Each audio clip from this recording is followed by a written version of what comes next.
What is up, homies? Welcome back to another trailer reaction from Heroes Reforged. We are reacting to the first trailer for Joker, Folie, Deux. Folie, Deux. We figured that that's the best way to say it because we don't know how to say it properly.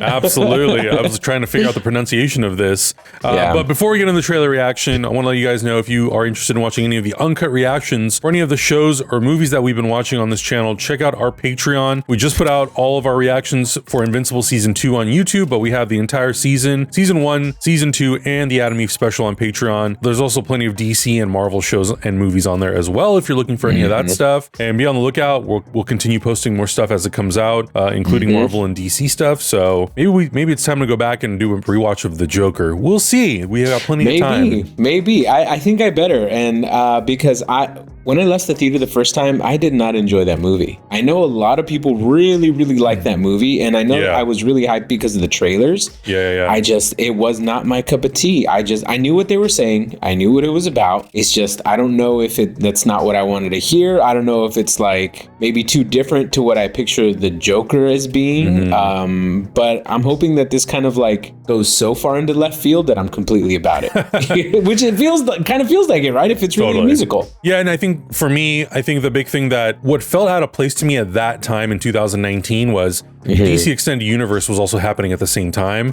So to get this like Joker movie that's totally disconnected was such a weird choice at that time. Now I feel like if I revisit Joker and I watch this sequel, I'm going to be more in the headspace of like, well, the previous universe is over. We now have the Batman. We now have had multiple shows that exist in multiple universes. I'm much more open to it now. And I'm like, yeah, sure, go for it. If you want to put Joker in another universe of their own, fine. And it's not going to affect what's happening moving forward with if there's a potential Joker in the DC universe proper. So I'm definitely going into it much more open-minded than I think I went into the first one. I thought the first movie, I also had some like issues with the story and it wasn't all totally cohesive for me, but I definitely appreciate the technical aspects of how the movie was made. It's technically a very beautiful film. The cinematography, the production design, costume design, all that stuff. The music is great. So I think there's a lot to appreciate in that first film. And I think on a rewatch, I may appreciate it even more. So I'm looking forward to rewatching it, but I'm also looking forward to seeing like, what are you doing in this sequel? Because like you said, they've touted musical, and musical is a very interesting way to go with a Joker sequel. So I'm excited. Yeah, that's why I'm excited. I love movies that aren't afraid to go super weird or like odd. Some of my favorite movies are like the Hot Shots movies and Kung Pao Enter the Fist, like these super kind of weird, oddball, but like they've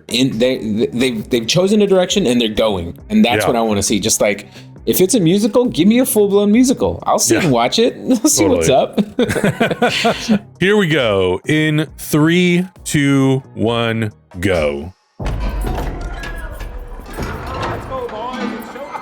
Let's go, boys. It's showtime.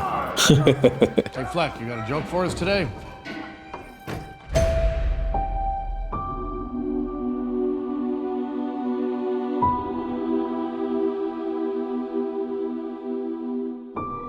We use music to make us whole.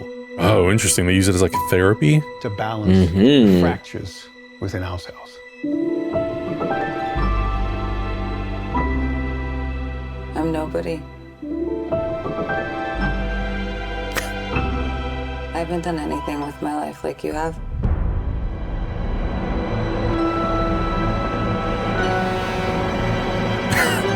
Wow. Okay. They're really going for it. Great shot. Yeah. Let's get out of here.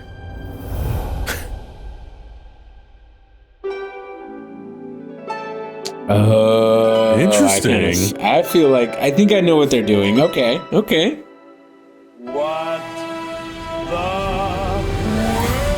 the? Yeah. That's exactly what I thought they were doing. Yeah. Whoa, well, copycats.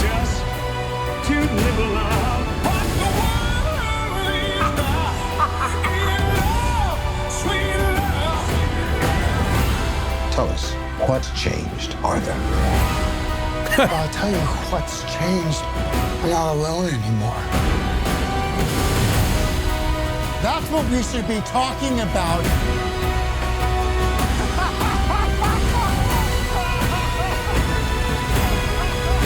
Oh, nice. Wow, okay.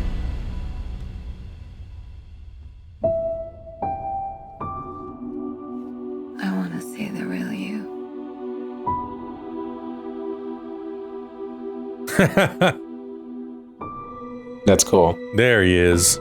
That's Perfect. Wow, that's some spot on framing. Jeez. Yeah. Brad. Okay. Yeah. That's cool. I like it. I think technically, to go back to what you were saying earlier, it looks like a beautifully shot movie. The cinematography looks absolutely incredible. The framing, the shots look composed really well. Whatever they're using for lenses, you're the lens guy. I don't know anything about lenses, but it all looks really, really well done. And actually, now that they explain the idea like this, I think it's a really interesting and great idea and a different way to explore the Joker than what we've seen before. Because we've never really gone inside the Joker's head. We've seen him do things externally, right? Like act like the Joker, but what is it like inside of his head? Is this the first time we're peering inside of his head? That's really interesting. Yeah. Really, really interesting. Talking about technical stuff, I know that for the first movie, they shot with the lenses all the way open, so they had super shallow depth of field.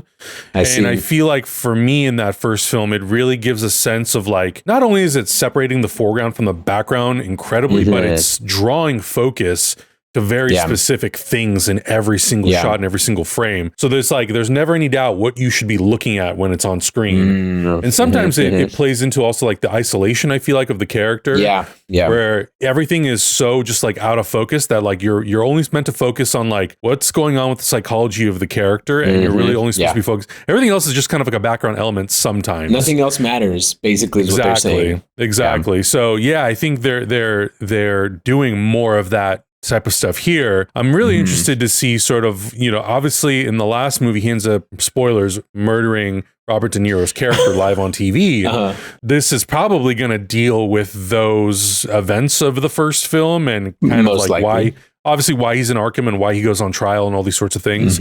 But then it'll be interesting to see how Harley's role is kind of interwoven into his story. And traditionally, we know Dr. Harleen Quinzel is a doctor at Arkham Asylum who then is kind of corrupted by the Joker. This seems to be doing a little bit of a different take, which again is fine because it is not a part of like the main DC universe. It's its own continuity. There's no Batman, so they have a lot of flexibility to remix the story however they want, which I'm kind of glad they did, because if they were just trying to tell the traditional origin stories of all of these characters, I think I would be a little bit less interested. I'm intrigued by the fact that they're taking these ideas and concepts and remixing it, and we'll see. They could try to also flip the corruption in some ways. Maybe she corrupts him more than he corrupts her, or like it could swing either way, I think, in this movie, or they're just like equally as bad for each other, kind of like the way that the title in some ways sort of references, the duality of the two people sort of having the same sort of mental issues and stuff like that. So the same, and then also the same disorder. The same disorder. And then there's also the conversation of like, what is this movie trying to say about mental health and mental awareness and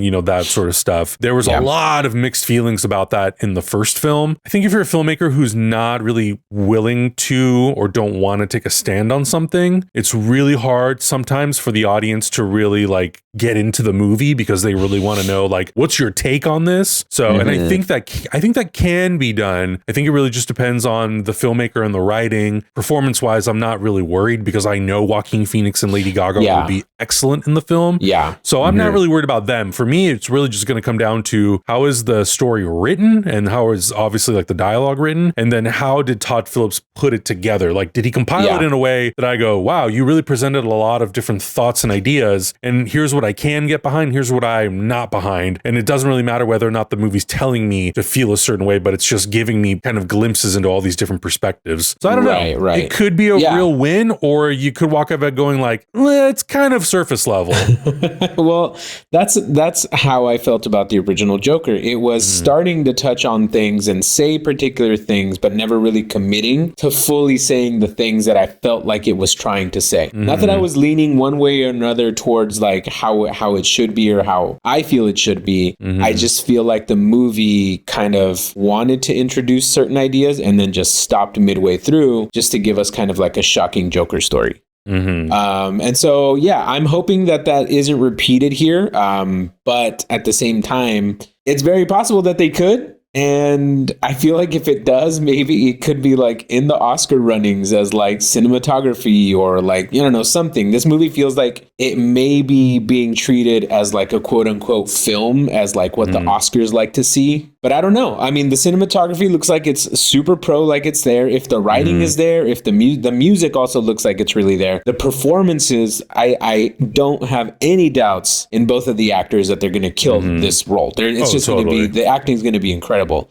Yeah. I don't know. It's a different take on a superhero story, and that might be something that, you know, the Academy might love. Who knows? Yeah, and I mean, the first film did incredibly well at the Academy Awards. Joaquin Phoenix won an Oscar for his role. The music won an Oscar. I know it was nominated for like Best Picture, directing, adapted screenplay, cinematography. Like it did do incredibly well. So I totally agree. I think that this is another shot. If all goes really well and everyone loves it, and I mean, the first one made $1 billion. If this movie does what that did, then it's kind of unavoidable at that point. So I think they're really going to go all in on the marketing and really be like, it's Joaquin Phoenix, Academy Award winner in a musical, and it's Lady Gaga, and it's a musical. Like, we're doing anything and everything to get this in front of everybody. And again, it did so incredibly well. I think that even people like us who are like, hey, look, I'm intrigued. It looks really great. I'm intrigued by everything that's happening on screen.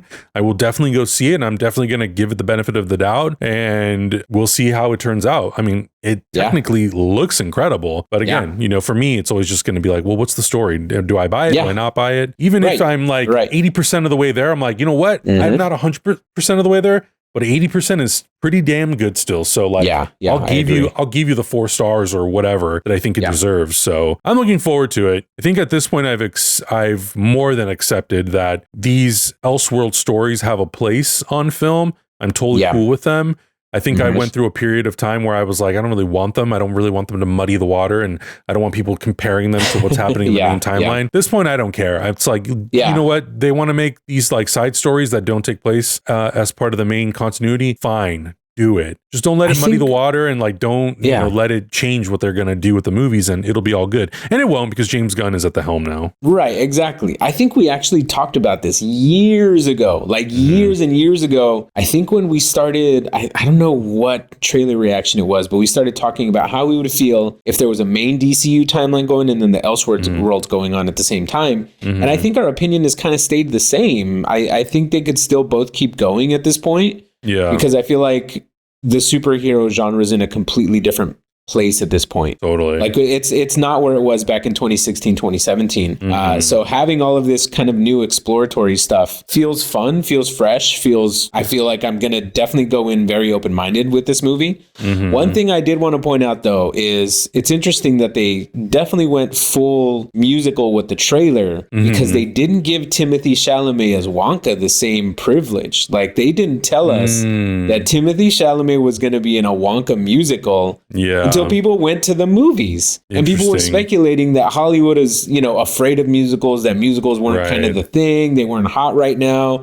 So it's interesting that they are just going for it. They're like, this is a musical. Like the last biggest musical was Wonka, and nobody knew about it until you sat down in the theater. I'm glad that they didn't hold back on this and they just went for it, regardless of what the musicals kind of end up being, if they're only like the mental state of the characters, or if some of it is actually like their reality. Yeah, we'll see. Either way, it's got a lot to talk about, and it's going to be interesting to go and watch this, because it looks like a very, very interesting movie. We'll see. Yeah, can't wait. But of course, let us know your thoughts in the comments below. What do you think about the first look at this Joker sequel? Let us know what you think, what's going to be real and what's going to be nothing but a mental musical, and how you feel about the fact that it's going to be a musical, and will it make $1 million once again? Let us know. Check out all the other uncut reactions. We'll see you guys in the next one. Bye.